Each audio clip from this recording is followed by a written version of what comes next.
This is lesson 5.3, selected transactions in a voucher system. This is found on page 155 in your book. We're going to talk about purchases, returns, and allowances and payroll transactions in this chapter. Because we're in a voucher system, this will be a little bit different than what we've done before, so there needs to be different procedures that we follow to make sure that we have done this right. So if you have not read this section, please go back and do that. This is a little bit confusing because we haven't done it before, so I think you will do better if you go back and read the section, take notes, and then come back and watch the video. Okay, here we go. On August 12th, we issued debit memorandum number 98 to Ramsey Incorporated for return of merchandise purchased, $85. So we need to cancel vouchers number 652, and we're going to do all this under voucher number 655. So what happens is we had originally written out a voucher number 652 to this Ramsey Incorporated for what they had purchased, and it looks like this is I can't see this very good here, maybe 180 of what they had purchased previous to this before they are going to return this. So we need to cancel that original voucher. So what we do is we need to debit that vouchers payable because it was credited prior to this, and that will cancel that out and give that a zero balance. Then we need to prepare a new voucher. So this is voucher number 655.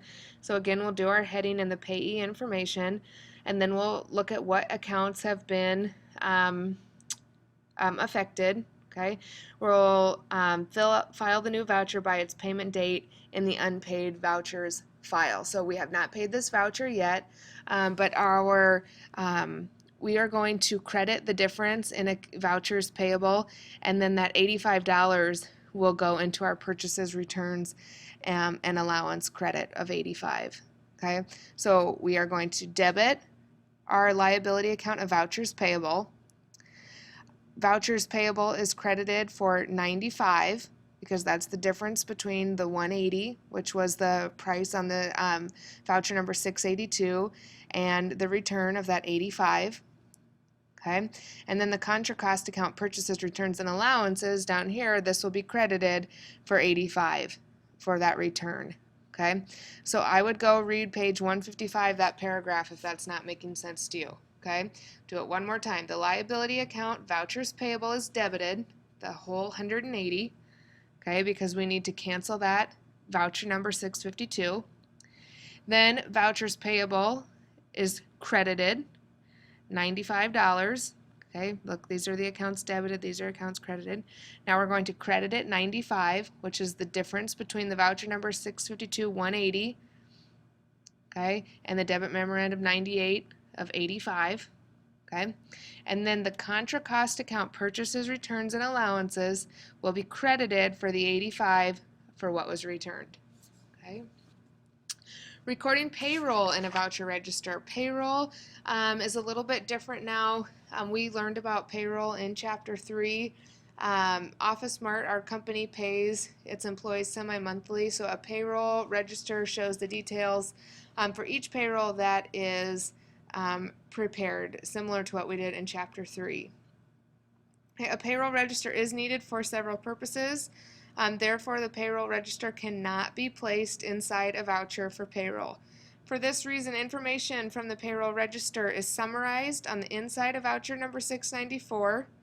Okay, the inside of the voucher allows additional space so that more detailed information about the transactions can be noted.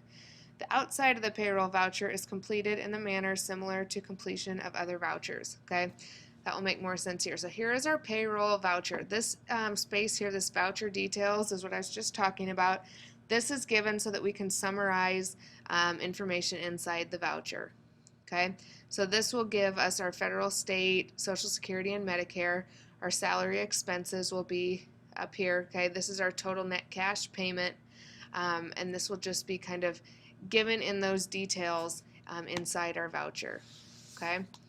These advantages of a voucher system you need to really read through and make sure that you understand. Okay, only a few people can authorize and approve all cash payments. That's good because you know if something goes wrong, who to go back and kind of have explain what happened.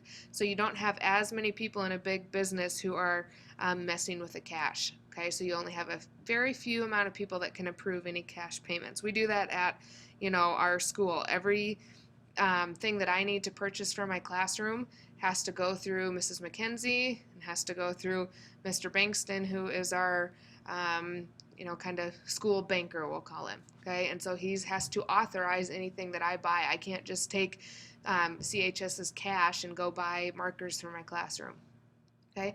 A voucher jacket provides a convenient way to file invoices, related business papers for future reference, so we know where our invoices are. We know what's been unpaid, what is paid, okay, and that kind of thing. Unpaid vouchers are filed by their payment dates to help ensure payment of invoices within the discount periods. So it's filed within the day that the payment is due, which would be that within that 10 days, so that the morning that is on the date, so if it's August 10th, that date, we bring out everything that needs to be paid that day, and that way we make sure that we get that 2% discount on all of these bills, because when you're paying a lot of things and you're paying big bills, that 2% does make a big difference, okay, and so we don't want to miss that. Okay, an unpaid vouchers file and paid vouchers file eliminate posting to accounts payable ledger, so we don't need to have an accounts payable ledger when we do it this way. And a paid vouchers file provides 3 different and easy ways to find information about a paid voucher. It's all right there for us.